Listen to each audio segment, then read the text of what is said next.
जय Hind. BRICS summit 2024 complete हो चुकी है। ये समिट रसिया के कजान नामक शहर में आयोजित की गई थी, जहां पर 25 से भी ज़्यादा देशों ने इस मीटिंग में पार्टिसिपेट किया। इस मीटिंग में हम लोगों को देखने को मिला कि लगभग 5 वर्षों के बाद प्रधानमंत्री श्री नरेंद्र मोदी और शी जिनपिंग एक साथ एक मंच पर दिखे और इन दोनों देशों के बीच में जिन बातों पर टेंशन है उन बातों को लेकर के डिस्कशन किया, वार्तालाप किया। साथ ही यहाँ पे हमें यह भी देखने को मिला कि कैसे यूनाइटेड नेशंस, यूएसए और बाकी अन्य यूरोपियन एजेंसियों के द्वारा बैन किए जाने के बावजूद भी पुतिन ने लगभग 25 से भी ज़्यादा देशों को एक साथ एक मंच पर बैठा करके उनको इस समिट में पार्टिसिपेट करवाया। आइए इस वीडियो में बिल्कुल डिटेल से समझते हैं कि ब्रिक्स क्या है, ब्रिक्स स्थापना कब, कैसे और क्यों हुई थी, ब्रिक्स को स्थापित करने का पर्पस क्या था, और साथ ही ये भी देखेंगे कि इस ब्रिक्स समिट 2024 में इंडिया के पर्सपेक्टिव से किन किन बातों पर डिस्कशन हुआ, प्रधानमंत्री नरेंद्र मोदी ने किन मुद्दों को ब्रिक्स समिट 2024 में उठाया।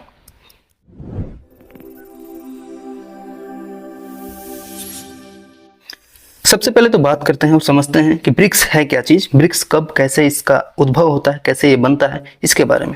तो ब्रिक्स की शुरुआत हो गई थी 2009 में। 2009 में ये कॉन्सेप्ट आया और ये बना ब्रिक्स। ब्रिक्स जब बना था तो उस समय इसमें सिर्फ और सिर्फ 4 देश ही थे, ब्राज़ील, रसिया, इंडिया और चाइना। और उस समय इसका नाम ब्रिक ही हुआ करता था, ब्रिक्स नहीं हुआ करता था। ब्रिक्स तब हुआ जब इसमें साउथ अफ्रीका ऐड हो गया। साउथ अफ्रीका भी आकर के इसमें जब 2010 में जुड़ गया।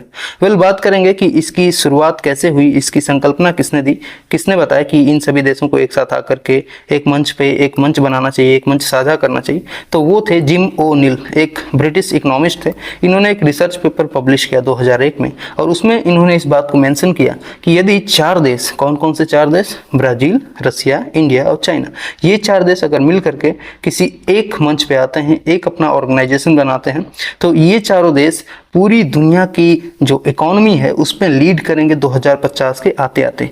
वर्ल्ड डोमिनेटिंग इकोनॉमी बन जाएंगे ये 2050 तक आते आते। ये इन्होंने जैसे ही पब्लिश किया अपने इस रिसर्च पेपर में, उसके बाद से इन चारों देशों का आपस में बात करना, डिस्कशन चालू हो गया और इन लोगों ने फिर 2009 में फाइनली ब्रिक्स की स्थापना करी और फिर आगे जाकर के 2010 में इसमें साउथ अफ्रीका भी जुड़ गया। तो इस तरह से स्थापना हुई थी ब्रिक की। यदि इस समय में यदि आप ब्रिक की बात करें तो ये लगभग दुनिया का जो ग्लोबल ट्रेड है उसका 25% सिर्फ और सिर्फ ब्रिक कंट्रीब्यूट करता है। साथ ही साथ पूरी वर्ल्ड की जीडीपी में 29% कंट्रीब्यूशन ब्रिक कंट्रीज का है, यानी ब्रिक्स कंट्रीज का है। इसके साथ ही आपको देखने को मिलेगा कि पूरी दुनिया का जो 40% पॉपुलेशन है वो भी आती है ब्रिक्स देशों के यहाँ से। इसमें एक और इम्पॉर्टेंट याद रखने योग्य बात है कि सबसे ज़्यादा जो कंट्रीब्यूशन है पॉपुलेशन में, इंडिया और चाइना, इन दोनों देशों का पूरे वर्ल्ड में, और ये दोनों यहाँ पे आपको एक साथ दिख जाएंगे इस ऑर्गेनाइजेशन के अंतर्गत। और इस तरह से स्थापना होती है ब्रिक की और ब्रिक बनता है फाइनली एक ऐसा ऑर्गेनाइजेशन जो आज दुनिया में वर्ल्ड का लार्जेस्ट मार्केट शेयर करता है और इन देशों की जो कंबाइंड जीडीपी ग्रो कर रही है वो लगभग 300% से भी ज़्यादा एनुअल के ग्रोथ रेट से आगे बढ़ रही है। वहीं यदि आप अदर कंट्रीज़ की बात करें, अदर डेवलप्ड नेशंस की बात करें, तो उनका जो ग्रोथ रेट है दैट इज़ अबाउट 60%। बट यदि आप ब्रिक्स नेशंस की कंबाइंड जीडीपी को देखें तो इसका जो ग्रोथ रेट है दैट इज़ 300%। तो आप समझ लीजिए कि इनकी बात जो है वो कितने प्रतिशत सत्य थी उस समय जब इन्होंने ये बात कही थी अपने रिसर्च पेपर में, आज वो बात सत्य होती दिखाई दे रही है। और इसलिए फिर इसमें और भी कई अन्य देश जुड़ते गए, एक के बाद एक, एक के बाद एक, एक के बाद एक, कई अन्य देश जुड़ते गए। अभी रिसेंटली इसमें पिछले साल जनवरी में 6 देशों ने इस ऑर्गेनाइजेशन को ज्वाइन किया। वो 6 देश कौन कौन से हैं तो एक बार इनको मैप पे समझिए। अब देखिए ये वर्ल्ड मैप है, इसमें ही पहले से जो कंट्रीज हैं वो तो ऑलरेडी इसमें ब्राज़ील, रसिया, इंडिया, चाइना और साउथ अफ्रीका ये पहले से थी। बाकी की 6 कंट्री जो ऐड हुई हैं उनके बारे में देखिए। तो उसमें से 2 जो हैं, उसमें से 3 जो हैं, ये 3 कंट्रीज हैं कहाँ से तो वेस्ट एशिया से। बाकी 2 कंट्रीज कहाँ से हैं तो ये हैं अफ्रीका से, ये वेस्ट एशिया से, और बची हुई जो एक कंट्री है वो है साउथ अमेरिका से, साउथ अमेरिका से। ठीक है, कौन कौन सी ये कंट्रीज हैं एक बार इनको देखिए। तो यहाँ ये 3 कंट्रीज जो आपको दिख रही हैं, एक है ईरान, दूसरा है सऊदी अरेबिया और एक यहाँ पे है यूएई। तो यहाँ पे 3 कंट्रीज आपको दिख जाएंगी वेस्ट एशिया से। कौन कौन सी कंट्रीज हैं तो एक है ईरान, दूसरा है सऊदी अरेबिया और एक है यूएई, यूनाइटेड अरब अमीरात। ओके, तो ये 3 कंट्रीज वेस्ट एशिया से ज्वाइन कर चुकी हैं किसको, ब्रिक्स। और अगली जो हैं बाकी जो 2 कंट्री वो हैं इथियोपिया और इजिप्ट। तो ये दोनों, इजिप्ट यहाँ पे है और इथियोपिया यहाँ पे आपको देखने को मिलेगा। ठीक है, तो ये दोनों कंट्री जो कि अफ्रीका से, अफ्रीकन कॉन्टिनेंट से हैं, ये दोनों ने ज्वाइन कर लिया है। बाकी इन 3 कंट्रीज़ की तरह ईरान, यूएई और सऊदी अरब की तरह। वैसे ही एक और कंट्री जो हमने बोला था कि साउथ अमेरिका से है, वो है अर्जेंटीना। ओके, तो ये 6 कंट्रीज जो हैं इन्होंने रिसेंटली ज्वाइन किया है ब्रिक्स को, और इन्होंने बोला है कि हम भी अब इनकी जो मीटिंग्स हैं उसमें पार्टिसिपेट करेंगे, इनके जो डेवलपमेंट प्रोजेक्ट्स हैं उनमें पार्टिसिपेट करेंगे, और साथ ही साथ यदि हमें कोई फाइनेंशियल सपोर्ट चाहिए या हम यदि फाइनेंशियल सपोर्ट करना चाहते हैं तो we will surely think of BRICS. ऐसे में ये बहुत ही इंपॉर्टेंट हो जाता है, और आपको इन कंट्रीज़ के नाम को थोड़ा ध्यान से अपने अंदर रखिए, क्योंकि इनके बारे में क्वेश्चन बन सकता है, पूछा जा सकता है कि कौन कौन सी कंट्री हैं जो रिसेंटली ज्वाइन करी हैं ब्रिक्स को। एक बार आप इनको मैप में देखना चाहें तो आप यहाँ से इस वाले मैप में देख सकते हैं। यहाँ पे देखिए, ये है ईरान, ये है सऊदी अरब और यहाँ पे यूएई। तो ये 3 कंट्रीज हो गई वेस्ट एशिया से। यहाँ पे इजिप्ट है और यहाँ पे इथियोपिया है, ये दोनों कंट्री हो गई अफ्रीका से, और यहाँ पे है अर्जेंटीना, तो ये कंट्री होगी साउथ अमेरिका से। तो ये 6 कंट्रीज का नाम याद रखिए, पूछा जा सकता है आपसे। इंट्रो के बाद अब बात करते हैं कि पर्पस क्या है ब्रिक्स को बनाने का, ब्रिक्स बना क्यों था, इसके बनाने की जो मेन कॉन्सेप्ट है, क्यों जरूरत ही पड़ी। जिम ओनील ने भी ये कॉन्सेप्ट दिया, तो भला उनके अंदर भी ये थॉट क्यों आया होगा, उसके बारे में यदि आप पढ़ेंगे तो आपको समझ में आएगा कि ये एक इकोनॉमिक कोऑपरेशन के पर्पज से डिजाइन किया हुआ ऑर्गेनाइजेशन है। यानी कि जो सबसे पहला इसका मेन रोल है that is economic cooperation between the member countries of BRICS. ऐसे क्यों है, क्योंकि देखिए ये दुनिया एक अलग अलग पोलर में बटी हुई है। फॉर एग्जाम्पल यदि आपको बताएं तो जब वर्ल्ड वॉर सेकेंड फर्स्ट समाप्त होते हैं तो आपको देखने को मिलता है कि पूरी दुनिया अलग अलग गुटों में बढ़ती है।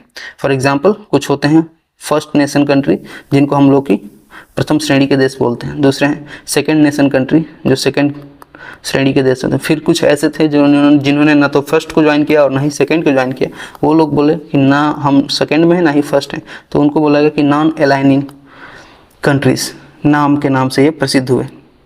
तो इसमें इंडिया भी था, जिसने ये बोला कि हम ना तो फर्स्ट वर्ल्ड के पास जाएंगे ना तो सेकेंड वर्ल्ड कंट्रीज के पास जाएंगे, हम अपना खुद का अलग एक इंडिपेंडेंट ग्रुपिंग बनाएंगे और उसी में रहेंगे। तो इस तरह से नाम की स्थापना हुई, और अलग अलग आपको देखने को मिलता है कि ये दुनिया अलग अलग पोल्स में डिवाइडेड है। फॉर एग्जाम्पल आपको नाटो देखने को मिलेगा, जिसमें जो मेजर स्टेक है वो यूरोपियन कंट्रीज़ का है और इसके साथ ही यूएसए का है। वैसे ही यदि आपको एक और देखना चाहें तो सेटो, SEATO, ये देखने को मिलता है। ऐसे ही आपको कई और अन्य ग्रुप्स देखने को मिलेंगे। For example transatlantic groups आपको देखने को मिलेंगे, ट्रांस पैसिफिक ग्रुप्स आपको देखने को मिलेंगे, इंडो पैसिफिक आपको देखने को मिलेंगे। तो इन सभी ग्रुप्स को आप जब एनालाइज करते हो तो आपको पता चलता है कि पूरी दुनिया अलग अलग पोल्स में डिवाइडेड है। और ऐसे में जब एक दुनिया ही अपनी मल्टीपोलर हो चुकी है तो ऐसे में एक पोल ऐसा भी होना चाहिए जो इंडो पैसिफिक वाले जो रीजन है, इंडो पैसिफिक वाले जो देश हैं, उनके हितों की बात करें, उनके जो पर्पस हैं, उनके जो चैलेंजेस हैं, उनको वर्ल्ड के सामने लेकर के प्रेजेंट करें। और इसी ऑब्जेक्टिव को फुलफिल करता हुआ नजर आता है ब्रिक्स। फॉर एग्जांपल आप देखेंगे कि ब्रिक्स किन किन मुद्दों पे बात करता है, तो वो बात करता है आपका सबसे पहला जो है that is cooperation among emerging economies to create multipolar world. यानी कि अलग अलग जो देश पहले से मल्टीपोलर बने हुए हैं उसमें एक ऐसा पोल भी बनाना जो ब्रिक्स देशों के साथ साथ जो इंडो पैसिफिक वाला रीजन है उनके लिए काम करें। साथ ही साथ जो डिपेंडेंसी है इन देशों की, यानी इंडो पैसिफिक वाले देशों की, किसके ऊपर, तो वर्ल्ड बैंक और IMF जैसे जो मॉनेटरी इंस्टीट्यूशंस हैं उनके ऊपर जो डिपेंडेंसी है, हमें लोन लेना है या फिर हमें पैसे चाहिए तो हम लोगों को जाना पड़ता है इन मॉनेटरी ऑर्गेनाइजेशंस के पास। और ऐसे में ये हमारे ऊपर लगाते हैं ढेर सारा सैंक्शंस, ये करो, ये करो, ये करो, ये रूल लगाओ, ये मत करो, तब हम तुम्हें लोन देंगे, पैसे प्रोवाइड करेंगे। तो इतना यदि कोई आपको रिस्ट्रिक्ट करके कुछ लोन या अमाउंट या कुछ लमसम दे रहा है तो फिर आपको समझना चाहिए कि आपको अपना खुद का एक बैंकिंग सिस्टम डेवलप करना पड़ेगा जो आपको हेल्प करे, आपकी कंट्रीज को, आपके लाइक माइंडेड कंट्रीज को हेल्प करें आगे बढ़ने में, ग्रोथ कराने में। दूसरा पर्पज ब्रिक्स को बनाने का यही था कि हमें डिपेंडेंट नहीं होना है, किसके ऊपर, तो जो वेस्टर्न फाइनेंशियल सिस्टम है उनके ऊपर। और वेस्टर्न फाइनेंशियल सिस्टम में जो 2 इंपॉर्टेंट नाम है वो है IMF पहला और दूसरा है वर्ल्ड बैंक। और आपको इन दोनों की हैसियत पता है कि ये किस तरह से, पहले किसी भी देश को यदि लोन देना है तो ये पहले उसके ऊपर ढेर सारा सैंक्शंस लाद देते हैं, उसके बाद ये पैसे प्रोवाइड करेंगे आपको। इंडिया को भी आपको याद होगा कि जब 1991 में हम लोग क्राइसिस से गुजर रहे थे, 1991 में जब हमारे ऊपर इकोनॉमिक क्राइसिस आई थी, तो उस समय इन इंस्टीट्यूशन ने हमारी मदद तो करी थी, बट कैसे हमारे ऊपर ढेर सारे सैंक्शंस लादे गए, कैसे हमारे ऊपर कई सारे रिफॉर्म्स लादे गए, उसके बाद इन लोगों ने बोला कि हम आपको पैसे देंगे। तो यदि कोई इंस्टीट्यूशन आपको इतना फोर्स करके पैसा दे रहा है, तो आपको अपना एक अलग इंस्टीट्यूशन बनाने की जरूरत होनी चाहिए। और ऐसे में हम लोगों ने बनाया ब्रिक्स। इसके साथ ही ब्रिक्स इस मुद्दे पे भी काम करता है कि कैसे सस्टेनेबल डेवलपमेंट किया जाए, ताकि आने वाली जो फ्यूचर जनरेशन है उसके लिए हम रिसोर्सेज को बचा कर रखें, रिसोर्सेज को इस तरह से यूटिलाइज करें आज के समय में, ताकि आने वाली फ्यूचर जनरेशन्स को भी इन रिसोर्सेज का भरपूर लाभ मिल सके। उन्हें हम इस तरह से ट्रेंड कर सकें कि वो भी अपने आने वाली आगे की फ्यूचर जनरेशन्स के लिए अपने रिसोर्सेज को स्टोर करके रखें, कंजर्व करके रखें, उन्हें बर्बाद न करें। ये बात एक बार यहाँ पे जब IMF और वर्ल्ड बैंक की आई है, तो एक बार इनको थोड़ा और डिटेल से ही समझ लेते हैं। यदि इनके बीच एक बेसिक कंपैरिजन यदि आप देखें तो आपको समझ में आएगा कि इन दोनों का जो पर्पज है वो थोड़ा अलग अलग है। यानी कि जो IMF है वो बेसिकली ऐसे समय में लोन प्रोवाइड करता है कंट्रीज को जब कोई भी कंट्री एक इकोनॉमिक क्राइसिस से गुजर रहा हो, यानी कि वहाँ पे एक्सचेंज रेट स्टेबिलिटी खत्म हो चुकी हो। अर्थात ऐसा एग्जाम्पल हम लोगों को कब देखने को मिला, तो श्रीलंका में अभी रिसेंटली जब कोरोना चल रहा था, तो कोरोना क्राइसिस के समय श्रीलंका ये डूब गया। किसमें? तो लोन के चक्कर में। किसने लोन इसको दिया था? तो चाइना ने इसे लोन प्रोवाइड किया था। कौन से प्रोजेक्ट पे? तो हम्बनटोटा प्रोजेक्ट जब चल रहा था चाइना में, चाइना ने बोला कि हम ऐसा पोर्ट बनाएंगे श्रीलंका के अंदर कि ढेर सारा डेवलपमेंट हो जाएगा, लोग उस पोर्ट की वजह से आपके यहाँ पे टूरिज्म बढ़ जाएगा, आपके यहाँ पे एक्सपोर्ट इंपोर्ट बढ़ जाएगा, अच्छा पोर्ट रहेगा तो। और ऐसे में चाइना ने भर भर के लोन दिया किसको? श्रीलंका को। और जब श्रीलंका ने लोन पाया तो इसने खूब ढेर सारा ऑफकोर्स डेवलपमेंट किया और साथ ही साथ अपने इंफ्रास्ट्रक्चर को मजबूत किया। लेकिन श्रीलंका को ये बात जाननी चाहिए थी कि पहले से ही आपके यहाँ एक लिमिट है कि इतने ही टूरिस्ट आपके यहाँ आते हैं, इतना ही आपका एक्सपोर्ट इंपोर्ट है, तो आप फिर हसीन सपने मत देखो कि कोई एक इंफ्रास्ट्रक्चर बना देगा और उसकी वजह से आपके यहाँ एक्सपोर्ट और इंपोर्ट बढ़ जाएगा। और ऐसा जब चाइना ने इसको लोन दिया और फिर उस लोन से रिकवर करने में जब दिक्कत आने लगी श्रीलंका को, तो श्रीलंका फंस गया इकोनॉमिक क्राइसिस में। फिर इसके यहाँ पे आपको देखने को मिला कि कैसे 2020 के अंदर जब यहाँ पे इन्फ्लेशन बढ़ने लगा और लोगों को समझ में आया कि महंगाई एक हद से ज़्यादा हो रही है, ऐसे में लोगों ने सारी हदों को पार करते हुए वे पहुँच गए प्रेसिडेंशियल हाउस के यहाँ, जाके उनके स्विमिंग पूल में नहाने लगे। जैसा अभी हम लोगों ने रिसेंटली बांग्लादेश में देखा था, सेम ऐसा ही क्राइसिस 2020 में हमें देखने को मिला था श्रीलंका के पर्सपेक्टिव में। और वहाँ पे क्यों हुआ था? क्योंकि वहाँ पे एक्सचेंज रेट स्टेबिलिटी गड़बड़ हो चुकी थी। तो ऐसे में जब कोई भी देश इस तरह की इकोनॉमिक क्राइसिस से, फाइनेंशियल क्राइसिस से गुजर रहा होता है, तो वो भागता है किसके पास? IMF के पास। और IMF इसे लोन देता भी है, पैसा देता भी है अपनी स्टेबिलिटी को मेंटेन करने के लिए, इकोनॉमिक्स को बेहतर करने के लिए। लेकिन वो फिर ढेर सारे रिस्ट्रिक्शन जो हमने बताया आपको, यहाँ पे आप देखिए, often impose conditions related to economic reforms, austerity measures. तो इस तरह के पहले से ही ये कंडीशंस अप्लाई कर देता है किसके ऊपर? जिस देश को लोन दे रहा है IMF। तो ये तो IMF की बात हो गई। अब हम बात करते हैं वर्ल्ड बैंक के बारे में कि वर्ल्ड बैंक किस तरह से लोन देता है, वर्ल्ड बैंक का क्या पर्सपेक्टिव है।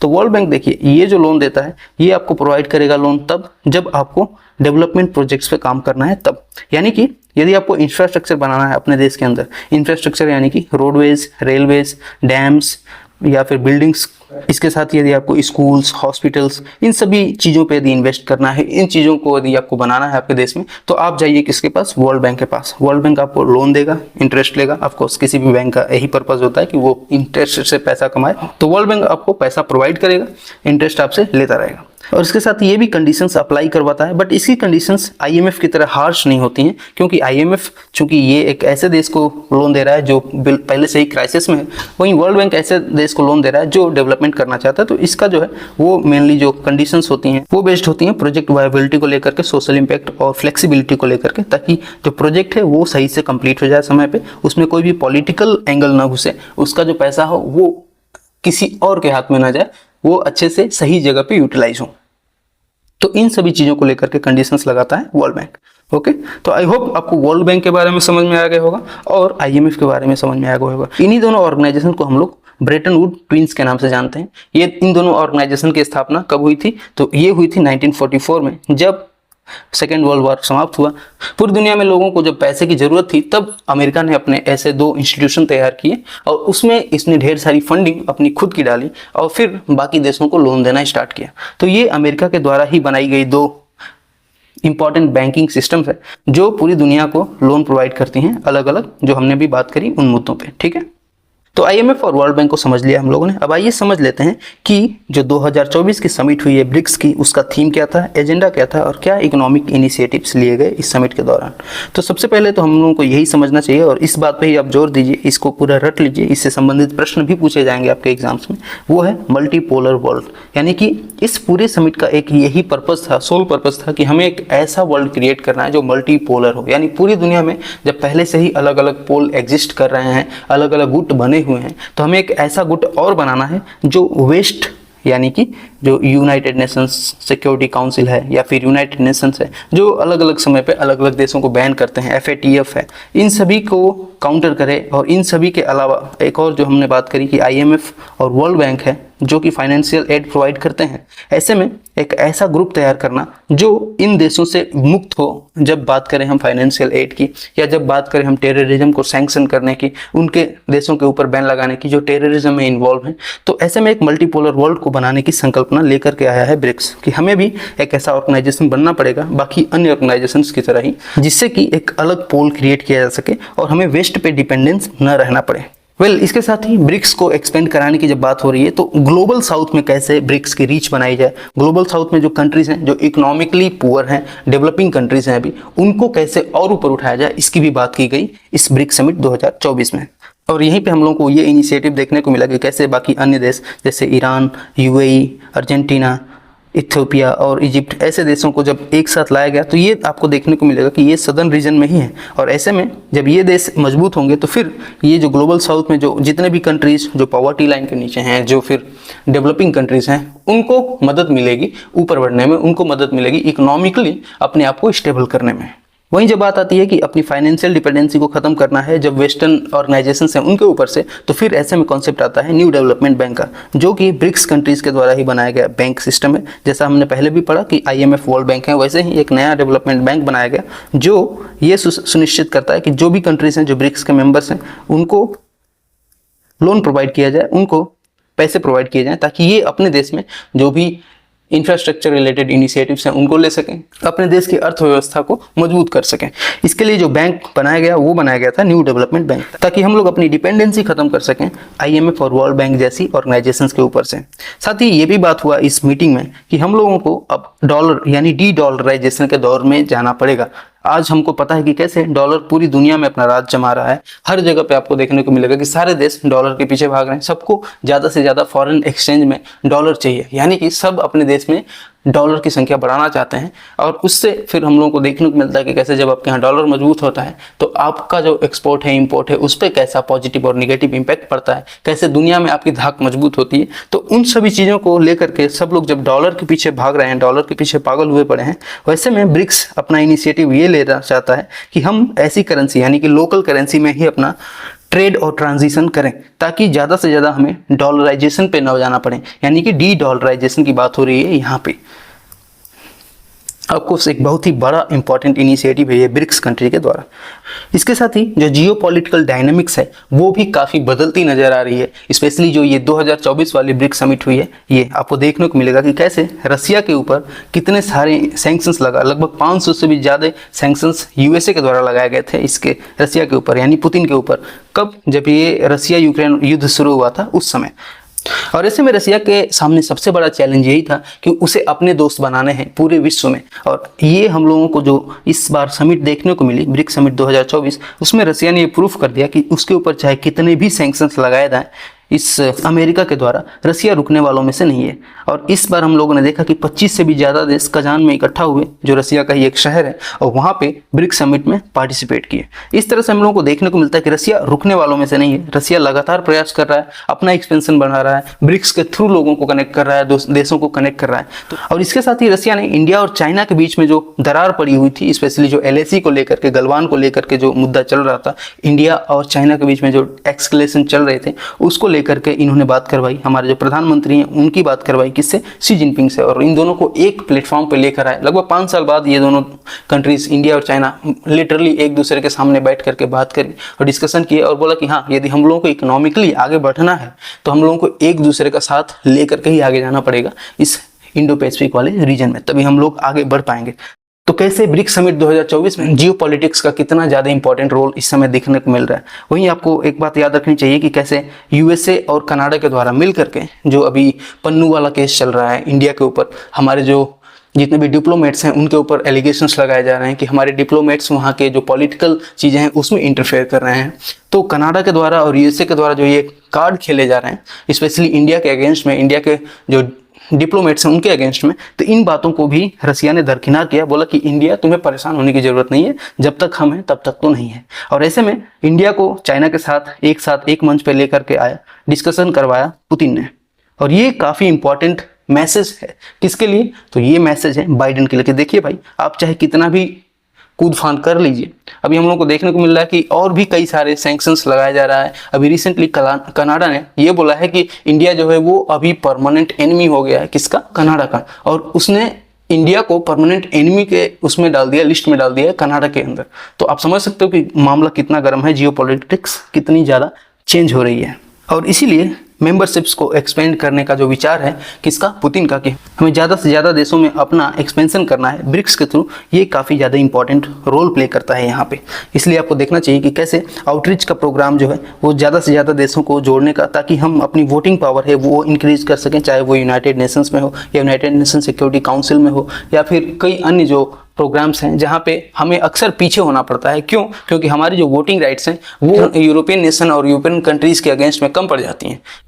इससे क्या होगा, जब हम अपनी आउटरीच बढ़ाएंगे, जब हम अलग अलग देशों को एक साथ इस मंच पे जोड़ेंगे, तो इससे हमारा जो रिप्रेजेंटेशन है, साथ ही साथ हमारा जो रीच है वो मजबूत होगा, साथ ही हमारे अंदर डाइवर्सिटी है वो बढ़ेगी। और डाइवर्सिटी बहुत ज़्यादा इंपॉर्टेंट है डिसीजंस लेने के लिए, इंपॉर्टेंट डिसीजंस जो पूरी दुनिया के हिसाब से हो, न कि सिर्फ कुछ चुने हुए देशों के हिसाब से। वैसे ही इकोनॉमिक कोलैबोरेशन की जब बात करें तो वो भी बढ़ने वाला है, जो इंटर ब्रिक्स ट्रेड है वो भी बढ़ेगा। क्यों? क्योंकि जब हमारे पास ढेर सारे कंट्रीज होंगे, एक के साथ एक जब कनेक्टेड होंगे, तो हमारा ट्रेड ऑटोमेटिकली इंक्रीज करेगा बाकी देशों की तुलना में। इसके साथ ही जो क्लाइमेट चेंज वाले मुद्दे होते हैं, जहाँ पे अक्सर वेस्ट हमें ही ज्ञान सुनाता रहता है कि हमारे यहाँ जो अलग अलग फेस्टिवल्स हो रहे हैं उनकी वजह से क्लाइमेट चेंज पे काफ़ी ज़्यादा दिक्कत आ रहा है, तो उसको फिर काउंटर करने में हमें मदद मिलेगी जब हमारे पास ढेर सारे मेंबर कंट्रीज होंगे तब। ठीक है, तो इसका जो इम्पोर्टेंट है, हमारे जो आउटरीच बढ़ाने का, जो लोगों को ज़्यादा से ज़्यादा कंट्रीज़ को जोड़ने का जो पर्पज़ है वो यही है कि हमें पहला चीज़ वोटिंग राइट्स ज़्यादा हो जाए हमारे पास, ताकि हम ज़्यादा से ज़्यादा अपने जितने भी इंटरनेशनल फोरम्स हैं वहाँ पे अपनी प्रेजेंटेशन को बढ़ा सकें। यदि हमारा गुट मजबूत होगा, ढेर सारे मेंबर्स होंगे, मेंबर कंट्रीज होंगे, तो हम ऑटोमेटिकली जीतेंगे, चाहे वो यूनाइटेड नेशन हो या फिर सिक्योरिटी काउंसिल हो, चाहे जनरल असेंबली हो। उन सब जगहों पे यदि वोटिंग होती है तो वहाँ पे हमारा जो है परसेंटेज ऑफ द वोटिंग वो बढ़ेगी। जो दूसरा पर्सपेक्टिव है वो है कि इकोनॉमिक कोलैबोरेशन बढ़ेगा, जितने ज़्यादा देश होंगे उतना ज़्यादा इकोनॉमी में हमारे मदद मिलेगी और साथ ही साथ डाइवर्सिटी भी बढ़ेगी। और तीसरा जो इंपॉर्टेंट मुद्दा हमने डिस्कस किया वो ये था कि क्लाइमेट चेंज और बाकी अन्य मुद्दों पर जब हम ग्लोबली अपने आप को प्रेजेंट करेंगे तो वहाँ पर भी हमारी जो वोटिंग पावर होगी वो अन्य से ज़्यादा होगी। कोई हमें बिना मतलब का ज्ञान तो नहीं सुना पाएगा। इंडिया का इस ब्रिक्स समिट 2024 में क्या स्टेक रहा, क्या डिस्कशन हुए प्राइम मिनिस्टर मोदी के, तो आइए इसको भी एक बार डिटेल से समझ लेते हैं। यदि आप देखेंगे तो प्राइम मिनिस्टर ने लगभग एक दिन का इनका पूरा ये प्रोग्राम था और इस एक दिन में इन्होंने लगभग 3 से 4 कंट्रीज के साथ बहुत अच्छे से जो इंटरनेशनल डीलिंग्स होती हैं उनको किया और साथ ही कई अन्य इंपॉर्टेंट मुद्दों पे भी डिस्कशन किया। और लास्ट में समराइज करते हुए जो ब्रिक्स समिट है, ब्रिक्स में बाकी जो देश हैं उनको अपना स्पीच दिया और सब कंक्लूड करके फिर वापस इंडिया भी आ गए। फॉर एग्जांपल आपको देखने को मिलेगा कि ये पुतिन से मिले, पुतिन के साथ साथ आपको चाइना के साथ हमने पहले बात करी कि जो इंपॉर्टेंट डिस्कशन हुए LAC को लेकर के, गलवान वैली को लेकर के, जो फिर यहाँ पे पेजेश्किन जो कि प्रेसिडेंट बने हैं अभी रिसेंटली ईरान के, उनके साथ मिलकर के डिस्कशन किया और साथ ही साथ जो UAE के प्रिंस हैं, दुबई के प्रिंस हैं, उनके साथ बात हुई हमारे प्राइम मिनिस्टर की। तो आइए एक एक करके इन सभी मुद्दों को डिटेल से समझते हैं कि क्या क्या और किन किन मुद्दों पे बात हुई हमारे प्रधानमंत्री की बाकी देशों के जो राष्ट्राध्यक्ष हैं उनके साथ। तो सबसे पहले तो प्राइम मिनिस्टर मोदी ये मिले किससे, रशियन प्रेसिडेंट से। और कहाँ पे मिले, तो आपको पता है कि कजान नामक शहर में ये मीटिंग ऑर्गेनाइज हो रही थी, वहाँ पे मिलते हैं। अब वहाँ पे इन्होंने बड़े गर्मजोशी से एक दूसरे का स्वागत किया और साथ ही हमें ये भी देखने को मिला कि यहाँ पे जो 16वां ब्रिक्स समिट है ये ऑर्गेनाइज किया गया था किसके द्वारा, रशिया के चेयरमैनशिप के द्वारा। उसके बाद प्राइम मिनिस्टर की जो ऑफिशियल मीटिंग्स हैं वो ऑर्गेनाइज होती हैं पुतिन के साथ। उन दोनों ने मिल करके काफी इंपॉर्टेंट मुद्दों पे डिस्कशन किया। फॉर एग्जांपल स्ट्रेंथनिंग मल्टीलेटरलिज्म, यानी कि जो मल्टीलेटरल वर्ल्ड की हम लोगों ने बात करी, मल्टीपोलर वर्ल्ड की बात करी, उसकी बात यहाँ पे सामने आ रही है कि इस मुद्दे पे काफी अच्छे से डिस्कशन हुआ कि जहाँ पे एक तरफ वेस्ट जो है वो अपना एक अलग ग्रुपिंग बना रहा है, जो इंडो पैसिफिक रीजन है उनके ऊपर अलग प्रेशर बना रहा है, तो ऐसे में कैसे उस प्रेशर को डिप्रेशराइज करना है, इन मुद्दों पे बात हुई प्रधानमंत्री की पुतिन के साथ। और साथ ही जो सस्टेनेबल डेवलपमेंट इसको अचीव करने के लिए साथ ही ग्लोबल गवर्नेंस रिफॉर्म्स, यानी कि जो इंटरनेशनल ऑर्गेनाइजेशंस हैं जो अपनी मनमानी कर रहे हैं उसमें कैसे रिफॉर्म्स लाए जाएं, इन मुद्दों को लेकर के बात हुई इंडिया और रशिया की। इसके साथ ही politics, economics, defence, energy, people to people ties, इन सभी मुद्दों को लेकर के बात किया प्रधानमंत्री मोदी ने पुतिन के साथ। इन मुद्दों के साथ साथ यूक्रेन और रशिया का जो विवाद चल रहा है इस मुद्दे पे भी बात करी प्रधानमंत्री ने पुतिन के साथ और बोला कि क्या अलग अलग सॉल्यूशंस प्रोवाइड किए जा सकते हैं, किस तरह से इस स्थिति से बाहर निकला जा सकता है। इन सभी मुद्दों पर डिस्कशन हुआ इन दोनों देशों का आपस में।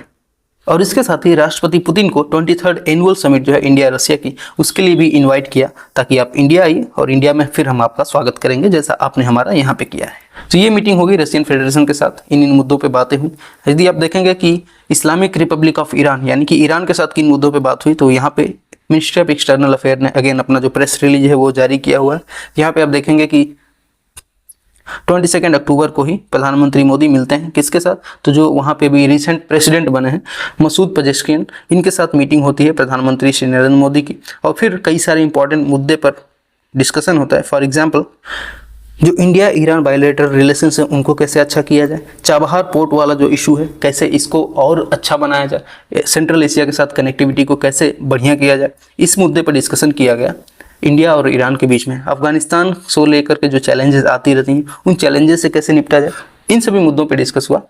इसके साथ साथ प्रधानमंत्री मोदी की ये भी बात हुई कि अभी रिसेंट जो इशू चल रहे हैं स्पेशली इजराइल को लेकर के, वेस्ट एशिया में जो हंगामा मचा हुआ है, इजराइल ईरान का कन्फ्लिक्ट हो या फिर इजराइल लेबनान का कन्फ्लिक्ट हो। अभी हम लोगों ने रिसेंटली देखा था कि जो पेजर ब्लास्ट हुए थे, उसके बाद फिर हमास के साथ जो इजराइल का कन्फ्लिक्ट है उसको लेकर के जो भी बातें सामने आई, इस पर अभी आपको रिसेंट अपडेट देते ही रहता हूं मैं। तो इन सभी मुद्दों को लेकर के भी बात की प्रधानमंत्री मोदी ने जो रिपब्लिक ऑफ ईरान के प्रेसिडेंट हैं उनके साथ। और साथ ही ये भी डिस्कशन हुआ कि यदि डिप्लोमेटिकली चीजें सॉल्व हो जाएं तो ये ज़्यादा बेहतर होगा instead of going through the war. Iran के साथ डिस्कशन के बाद जो अगला डिस्कशन था that was with Xi Jinping, the most important discussion of this whole meeting, जो शी जिनपिंग के साथ हमारी मीटिंग्स हुई उनके ऊपर। तो यहाँ पे क्या बातें हुई एक बार इसको भी समझिए, क्योंकि लगभग 5 वर्ष के बाद ये दोनों देश एक दूसरे के साथ आमने सामने बैठ करके किसी एक विशेष मुद्दे पे बात कर रहे हैं। कौन कौन से मुद्दे पे बातें हुई यहाँ पे, तो एक देखिए सबसे पहले तो जो 2020 में इंडिया चाइना बॉर्डर का इशू अराइज हुआ था। आपको पता है कि गलवान में कैसे अटैक हुए, और फिर गलवान में जब एक बार अटैक हुए तो इंडिया के कई सारे सैनिक शहीद हुए, चाइना के भी कई सैनिक शहीद हुए। तो आपको समझना चाहिए कि इतना बड़ा जब इशू किन्हीं दो जायंट इकोनॉमीज के बीच में यदि हो रहा है तो फिर इन दोनों देशों के ऊपर भी इसका इम्पैक्ट पड़ेगा, चाहे वो बिजनेस पे हो, पॉलिटिक्स पे हो, बाकी अन्य चीज़ों पे भी पड़ेगा। तो इस इशू को जल्दी से जल्दी रिजॉल्व करने की जो बात है वो सामने आई। इन दोनों कंट्रीज ने मिलकर के इन मुद्दे को अच्छे से रिजॉल्व करने की बात यहाँ पे सामने रखी। बोला कि हमारे जो ऑफिशियल्स हैं स्पेशली जो स्पेशलाइज्ड हैं उसी सब्जेक्ट को लेकर के उनको बैठाया जाएगा, उनके साथ डिस्कशन किया जाए और इस पूरे चीज़ को डीएस्केलेट किया जाए ताकि इंडिया और चाइना के बीच में जो रिलेशंस हैं वो अच्छे हो सकें। इसके साथ ही इन दोनों लीडर्स ने यह भी श्योरिटी दी कि कैसे यदि इंडिया और चाइना एक साथ रहेंगे तो वो बहुत ही ज़्यादा कंट्रीब्यूट कर सकते हैं पूरे देश को, पूरी सोसाइटी को।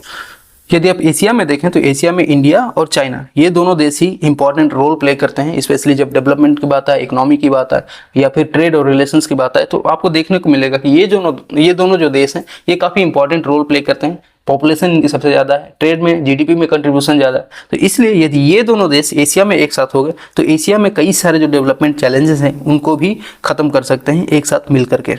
इन सब के साथ मीटिंग के बाद प्रधानमंत्री मोदी की स्पीच थी जिसमें उन्होंने एड्रेस किया पूरी जो ब्रिक्स मीटिंग हुई, ब्रिक्स समिट के जितने भी कंट्रीज थे उन सबको एक साथ एड्रेस किया और उसमें कई इंपॉर्टेंट मुद्दों को फिर से उठाया। फॉर एग्जाम्पल जो युद्ध है, युद्धों को कैसे रोका जाए, स्पेशली जो मिडिल ईस्ट में युद्ध देखने को मिल रहे हैं उसको कैसे रोका जाए, साथ ही यूक्रेन का इशू, इन सभी मुद्दों पे बात किया।